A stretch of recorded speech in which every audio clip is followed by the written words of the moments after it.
بسم الله الرحمن الرحيم. الحمد لله رب العالمين، وبه نستعين على أمور الدنيا والدين، والصلاة والسلام على أشرف الأنبياء والمرسلين نبينا وحبيبنا محمد وعلى آله وأصحابه الكرام أجمعين. أما بعد،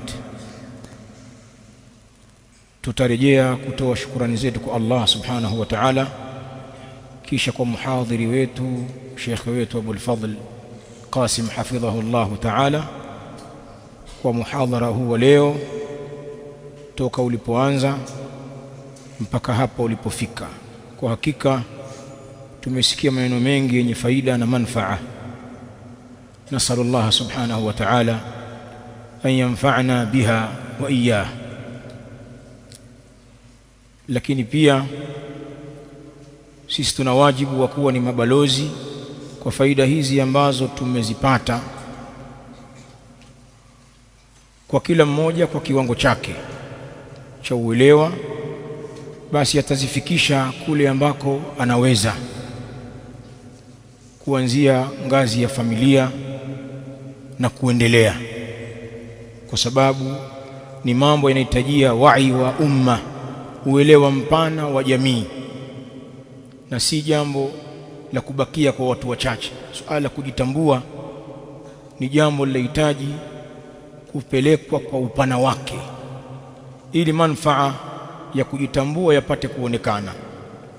Na mimi nikijazia kidogo katika maneno ya shekhe wetu hapa, na hasa pale alipoelekeza nasaha zake kwa maduati, vile vile mashaikh mbalimbali, an-nasihun, walimu, asatidha, kwamba ni lazima watu wachukue nafasi zao, kila mmoja kwa kiwango chake.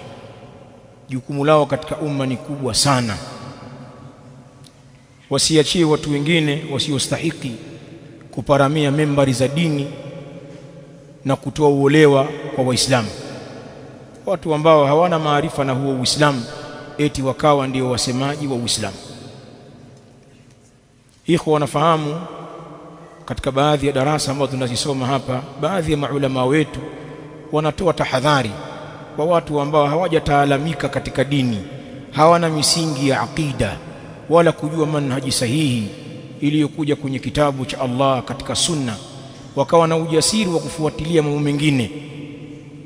Ikawa mtu ni hodari wa kufuatilia habari za magazeti, matukio ya ulimwengu, alafu anayatafsiri kwa uelewa wake, kuwatafsiria watu na kuwalingania watu. Watu hawa wamekuwa wanawapoteza watu sana. Lakini kwa nini watu wajinga kiwango hiki wameweza kuzungumza na wakapata nafasi? Ni kwa sababu watu wa haki, ima juhudi yao ni ndogo katika kuifanya kazi yao, au wengi wao hawajajitambua kama tulivyoambiwa. Ndugu zangu, ad-du'a tuna dhima kama dhima ambayo Allah subhanahu wa ta'ala aliwabebesha watu wenye ilmu kwenye Qur'an. Qala Allah ta'ala: wa idh akhadha Allahu mithaqa alladhina utul kitab latubayyinunnahu lin-nasi wa la taktumuna. Nakumbuka alipokichukua Allah kiaga kwa wale waliopewa kitabu, ulama ul-yahudi wan nasara, na mufassiri wanasema wanaingia na wale wote wenye ilmu. Tumepewa ahadi ya kuibainisha haki kwa watu na wala tusiipinge.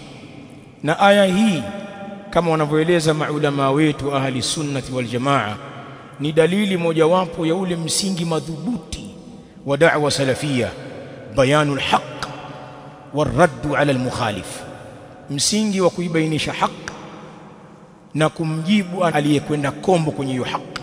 Lazima watu wenye ilmu wasimame waibainishe haki na wala wasifiche, na ndiyo kazi ya manabii.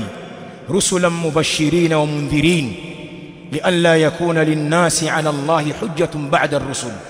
Tumewapeleka mitume hali ya kuwa ni wenye kubashiri na kuonya. Kwa nini? Ili isibakie kwa watu hoja yoyote ya kujitetea baada ya kutumilizwa mitume. Na ndugu zangu, watu wa haki wasiposimama kuzungumza, watu wa batili watazungumza.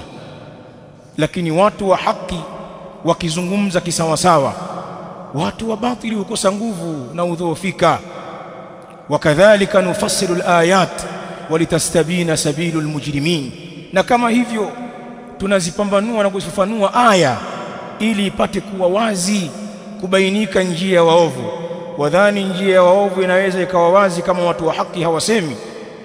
Wajinga watadhani kwamba wale waovu ndio watu wa haki kwa sababu watu wenye kujua wamenyamaza. Sasa katika wakati uliokuwa nao kuna viherehere wengi sana kwa majina ya ushekhe au harakati, wanaparamia mambo ya wasomi kuyasema au mambo ya kusemwa na tulabul ilm, wanazungumza wao na tulabul ilm wamenyamaza. Minasaba kama hii ya watu waliojitokeza wenye kuleta kauli tata zenye ukakasi za kuhatarisha amani, mishikamano na usalama wetu, zinazungumzwa na watu wajinga tu, lakini watu wa haki katika misikiti yao, katika darasa zao kimya. Sio sawa.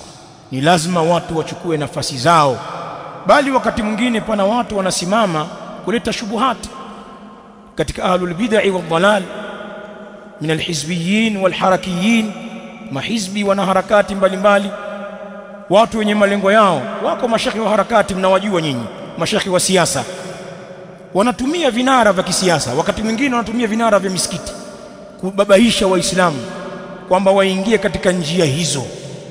Mashekhi hawa lazima wajibiwe, ukipata munasaba uwagonge, kwa sababu ndio watu watafahamu. Na hapa ninayakumbuka maneno ya Sheikhul Islam Ibn Taymiyyah rahimahullahu ta'ala aliposema kwenye Majmu'ul Fatawa, mfano maneno yake: wakadhalika ahlul ahwa'i wal bid'i min ahli المقالات المخالفة للكتاب والسنة أو العبادات المخالفة للكتاب والسنة، فإن بيان حالهم وتحذير الأمة منهم واجب باتفاق الأمة أو يمكوجة باتفاق المسلمين. شيخ الإسلام ابن تيمية anazungumzia wale vinara katika wasomi wa bid'a, watu waliowekwa mbele katika wazushi, watu ambao wana mazungumzo mbalimbali yenye kwenda kinyume na kitabu na sunna, au wanazifanya ibada zenye kwenda kinyume na kitabu na sunna. Sheikhul Islam rahimahullahu ta'ala anasema fa inna bayana halihim, hakika kuibainisha hali yao watu kama hawa wenye kupindisha mambo ya haki, wa tahdhira al-ummati minhum, na kutahadharisha umma kutokamana na watu hawa, wajibun biittifaqi almuslimin, hilo ni jambo la wajibu kwa maafikiano ya Waislamu, lazima watu wabainishwe. Kwa hivyo ndugu zangu, haya maneno yamewagusa watu wengi, lakini bil khususi sisi walimu tuna sehemu yetu. Tulabul ilm, tutumie nafasi zetu ipasavyo. Na mimi nawaambia watu wa haki wakitumia nafasi zao, watu wa batil watatafuta mahali pa kwenda, kwa sababu kwanza wao huzungumzwa kwa misukumo fulani, ima ya kimasilahi au ya kutafuta nafasi. Hawana pumzi ndefu ya mapambano. Ukishawapotezea mwelekeo tu, wakiona kwamba litakuwa lao haliwi, huwa wanatoweka. Watu wa haki hawana malengo mengine zaidi ya kumridhisha Allah subhanahu wa ta'ala. Kwa hivyo mapambano yao ni endelevu.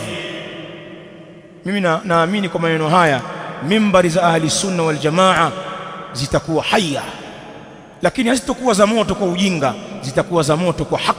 Maneno yazungumzwe kwa viwango vyake, kwa dalili, na kila neno liwekwe mahala pake. Tuchunge ndimi zetu tunapowazungumzisha watawala, watu wenye nafasi, au tunapowazungumzisha watu wajinga wasiojua mambo ambao wametatizwa.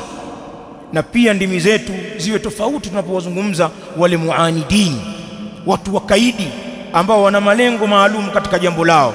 Ndimi zetu zitofautiane kwenye wote hawa, na hiyo ndiyo hikma na ndio kuyaweka mambo mahala pake. Mimi nitaishia hapa, lakini nitaongeza neno langu la kuunga mkono hii mada ambayo itatolewa na Sheikh katika ziara hizi za mikoa iliyotajwa, kwamba hii ni mada ya wakati wake. Huu ndio wakati wake yazungumzwe hayo, na watu wanahitajia miongozo kama hii ya mashaikh, kwa sababu kwa kweli hali lau watu wasipozungumza na kufanya juhudi sio salama kwa yoyote katika sisi. Ni lazima tuchukue wajibu wetu kama Waislamu. Haya ni maneno yangu machache na mchango wangu kwenye maneno mengi mazito mazuri zaidi yaliyozungumzwa na muhadhiri hapa, shekhe wetu hafidhahullahu ta'ala.